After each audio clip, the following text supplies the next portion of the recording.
Deutéronome, chapitre 20. Lorsque tu iras à la guerre contre tes ennemis et que tu verras des chevaux et des chars, un peuple plus nombreux que toi, tu n'auras pas peur d'eux, car l'Éternel, ton Dieu, qui t'a fait sortir d'Égypte, est avec toi. À l'approche du combat, le prêtre s'avancera et parlera au peuple.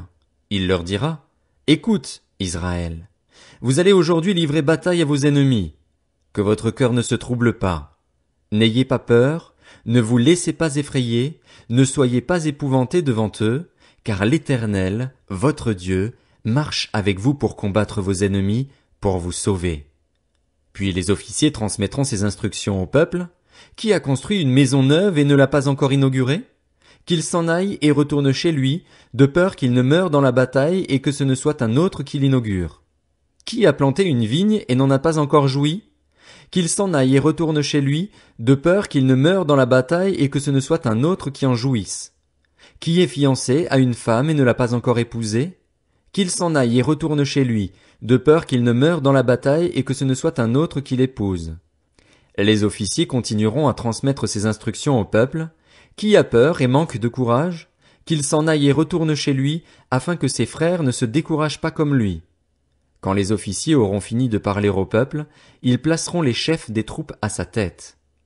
Quand tu t'approcheras d'une ville pour l'attaquer, tu lui offriras la paix.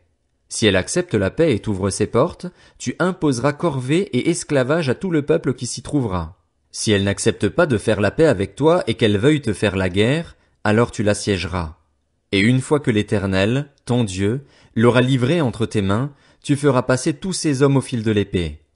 En revanche, tu prendras pour toi les femmes, les enfants, le bétail, tout ce qui sera dans la ville, tout son butin, et tu mangeras le butin de tes ennemis que l'Éternel, ton Dieu, t'aura livré.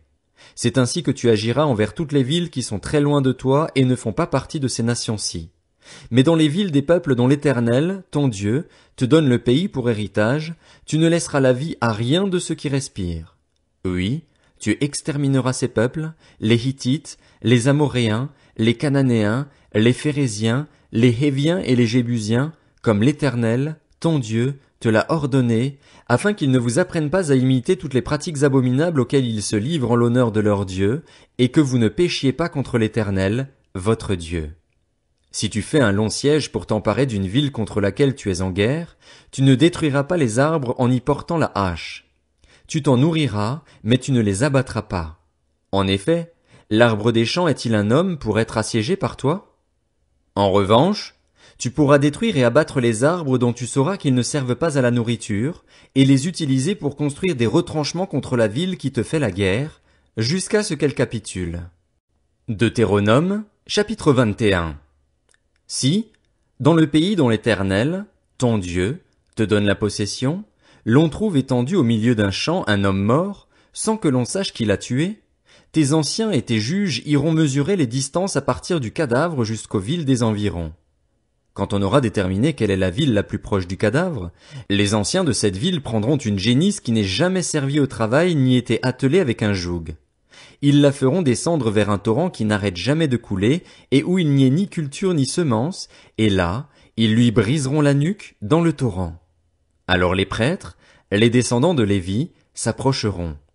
En effet, l'Éternel, ton Dieu, les a choisis pour qu'ils le servent et bénissent au nom de l'Éternel, et ce sont eux qui doivent juger toute contestation et toute blessure. Tous les anciens de la ville la plus proche du cadavre laveront leurs mains sur la génisse à laquelle on a brisé la nuque dans le torrent. Prenant la parole, ils diront: Nos mains n'ont pas versé ce sang et nos yeux ne l'ont pas vu verser. Pardonne, Éternel, à ton peuple, Israël, que tu as racheté. Ne charge pas ton peuple, Israël, de ce sang innocent. Alors ce sang ne sera pas porté à son compte.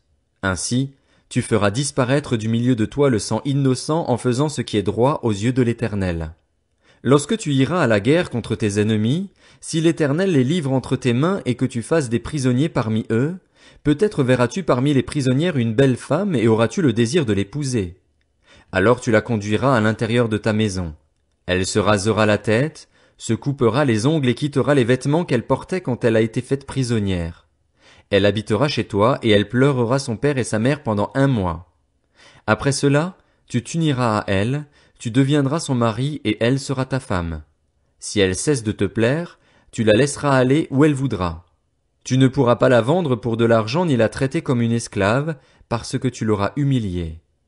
Supposons qu'un homme, qui a 2 femmes, aime l'une mais pas l'autre et qu'il ait des fils dont l'aîné soit de la femme qu'il n'aime pas.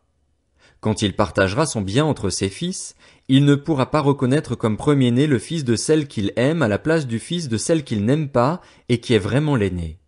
Il reconnaîtra au contraire comme premier-né le fils de celle qu'il n'aime pas, et il lui donnera une double portion de son bien, car ce fils est le premier de ses enfants. Le droit d'aînesse lui appartient. Supposons qu'un homme est un fils désobéissant et rebelle, qui n'écoute ni son père ni sa mère et ne leur obéissent pas, même après qu'ils l'ont puni. Le père et la mère le prendront et le conduiront vers les anciens de sa ville, à la porte de l'endroit qu'il habite.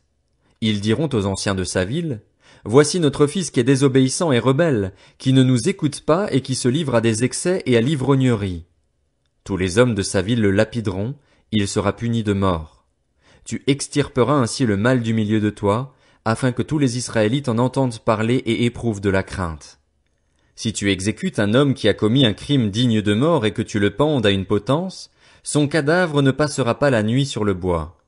Tu l'enterreras le jour même, car celui qui est pendu est maudit de Dieu, et tu ne rendras pas impur le pays que l'Éternel, ton Dieu, te donne en héritage.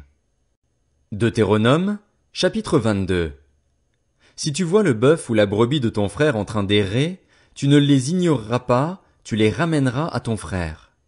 Si ton frère n'habite pas près de toi et que tu ne le connaisses pas, tu prendras l'animal chez toi et il restera avec toi jusqu'à ce que ton frère le réclame. Alors tu le lui rendras. Tu feras de même pour son âne, pour son vêtement, pour tout objet qu'il aurait perdu et que tu trouverais. Tu n'as pas le droit de les ignorer. Si tu vois l'âne ou le bœuf de ton frère tomber sur le chemin, tu ne l'ignoreras pas, tu l'aideras à le relever. Une femme ne portera pas une tenue d'homme et un homme ne mettra pas des vêtements de femme, car celui qui fait cela est en horreur à l'Éternel, ton Dieu. Si tu rencontres en chemin un nid d'oiseau, sur l'arbre ou par terre, avec des petits ou des œufs et la mère couchée sur les petits ou sur les œufs, tu ne prendras pas la mère et les petits. Tu laisseras partir la mère et tu ne prendras que les petits, afin d'être heureux et de vivre longtemps. Si tu construis une maison neuve, tu feras une balustrade autour de ton toit afin de ne pas charger ta maison de sang dans le cas où quelqu'un en tomberait. Tu ne sèmeras pas diverses semences dans ta vigne, sinon tu devras consacrer aussi bien le produit de tes semailles que celui de la vigne. Tu ne laboureras pas avec un bœuf et un âne attelés ensemble. Tu ne porteras pas un vêtement tissé de diverses espèces de fils, de laine et de lin réunis ensemble. Tu mettras des franges aux 4 coins du vêtement dont tu te couvriras. Supposons qu'un homme, qui a épousé une femme et s'est uni à elle, se mette ensuite à la détester, à lui attribuer des actes criminels et à porter atteinte à sa réputation en disant « J'ai épousé cette femme, je me suis approché d'elle et je ne l'ai pas trouvée vierge. » Alors le père et la mère de la jeune femme prendront les preuves de sa virginité et les produiront devant les anciens de la ville, à la porte. Le père de la jeune femme dira aux anciens « J'ai donné ma fille en mariage à cet homme et il s'est mis à la détester. Il lui attribue des actes criminels en disant qu'il n'a pas trouvé ma fille vierge. Or voici les preuves de la virginité de ma fille. » Et ses parents déplieront son drap devant les anciens de la ville. Les anciens de la ville s'empareront alors de cet homme et le puniront. De plus, parce qu'il a porté atteinte à la réputation d'une vierge d'Israël, ils le condamneront à une amende de 100 pièces d'argent qu'ils donneront au père de la jeune femme. Elle restera sa femme et il ne pourra pas la renvoyer tant qu'il vivra. En revanche, si le fait est vrai et que la jeune femme ne s'est pas trouvée vierge, on la fera sortir à l'entrée de la maison de son père. Elle sera lapidée par les habitants de la ville, elle sera punie de mort parce qu'elle a commis un acte odieux en Israël en se prostituant dans la maison de son père. Tu extirperas ainsi le mal du milieu d'Israël. Si l'on trouve un homme en train de coucher avec une femme mariée, ils mourront tous les deux, l'homme qui a couché avec la femme, ainsi que la femme. Tu extirperas ainsi le mal du milieu d'Israël. Si une jeune fille vierge est fiancée et qu'un homme la rencontre dans la ville et couche avec elle, vous les conduirez tous les deux à la porte de la ville. Vous les lapiderez, ils seront punis de mort, la jeune fille pour n'avoir pas crié dans la ville, et l'homme pour avoir déshonoré la femme de son prochain. Tu extirperas ainsi le mal du milieu de toi. Mais si c'est dans les champs que cet homme rencontre la jeune femme fiancée, s'empare d'elle et couche avec elle, seul l'homme qui aura couché avec elle sera puni de mort. Tu ne feras rien à la jeune fille. Elle n'est pas coupable d'un crime digne de mort, car c'est le même cas que celui où un homme se jette sur son prochain et lui enlève la vie. La jeune fille fiancée que cet homme a rencontrée dans les champs a pu crier sans qu'il y ait eu personne pour la secourir. Si un homme rencontre une jeune fille vierge non fiancée, s'empare d'elle et couche avec elle, et qu'on vienne à les surprendre, l'homme qui aura couché avec la jeune fille donnera 50 pièces d'argent au père de celle-ci. De plus, parce qu'il l'a déshonorée, il la prendra pour femme et il ne pourra pas la renvoyer tant qu'il vivra. Deutéronome, chapitre 23. Personne ne prendra la femme de son père et ne soulèvera la couverture de son père. L'homme dont les testicules ont été écrasés ou l'urètre coupé n'entrera pas dans l'assemblée de l'Éternel. Celui qui est issu d'une union interdite n'entrera pas dans l'assemblée de l'Éternel. Même sa 10e génération n'y entrera pas. L'Ammonite et le Moabite n'entreront pas dans l'assemblée de l'Éternel, même à la 10e génération, et ce pour toujours, parce qu'ils ne sont pas venus à votre rencontre avec du pain et de l'eau, sur le chemin de votre sortie d'Égypte, et parce qu'ils ont soudoyé à tes dépens Balaam, fils de Béor, de Pétor en Mésopotamie, pour qu'ils te maudissent. Mais l'Éternel, ton Dieu, n'a pas voulu écouter Balaam et il a changé pour toi la malédiction en bénédiction, parce qu'il t'aime. Tu ne rechercheras ni leur prospérité ni leur bien-être tant que tu vivras, et ce pour toujours. Tu n'auras pas l'Édomite en horreur, car il est ton frère, ni l'Égyptien, car tu as été étranger dans son pays. Leurs descendants à la 3e génération pourront entrer dans l'assemblée de l'Éternel. Lorsque tu partiras en campagne contre tes ennemis, garde-toi de toute chose mauvaise. S'il y a chez toi un homme qui ne soit pas pur suite à une souillure nocturne, il sortira du camp et n'y rentrera pas. Sur le soir, il se lavera dans l'eau, et après le coucher du soleil, il pourra rentrer au camp. Tu auras un endroit prévu à l'extérieur du camp, et c'est là dehors que tu iras pour tes besoins. Dans ton équipement, tu auras un outil dont tu te serviras pour faire un creux et recouvrir tes excréments quand tu voudras aller dehors. En effet, l'Éternel, ton Dieu, marche au milieu de ton camp pour te protéger et te livrer tes ennemis. Ton camp devra donc être saint, afin que l'Éternel ne voie rien d'impur chez toi et qu'il ne se détourne pas de toi.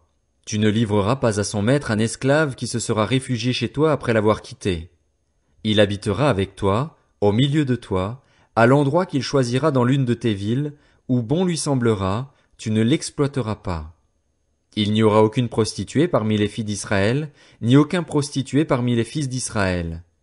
Tu n'apporteras pas dans la maison de l'Éternel, ton Dieu, pour l'accomplissement d'un vœu, le salaire d'une prostituée ou le prix d'un chien.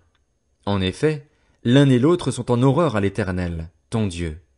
Tu n'exigeras de ton frère aucun intérêt, ni pour de l'argent, ni pour des vivres, ni pour rien de ce qui se prête à intérêt.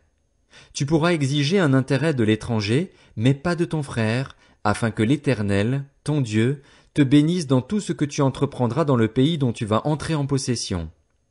Si tu fais un vœu à l'Éternel, ton Dieu, tu ne tarderas pas à l'accomplir, car l'Éternel, ton Dieu, t'en demanderait compte et tu te chargerais d'un péché. Si tu t'abstiens de faire un vœu, tu ne commettras pas de péché. Mais tu respecteras et tu accompliras ce qui sortira de tes lèvres, en te conformant au vœu que tu feras volontairement à l'Éternel, ton Dieu, et que ta bouche aura prononcé. Si tu entres dans la vigne de ton prochain, tu pourras à volonté manger des raisins et t'en rassasier, mais tu n'en mettras pas dans ton panier. Si tu entres dans les champs de blé de ton prochain, tu pourras cueillir des épis avec la main, mais tu n'agiteras pas la faucille sur les blés de ton prochain.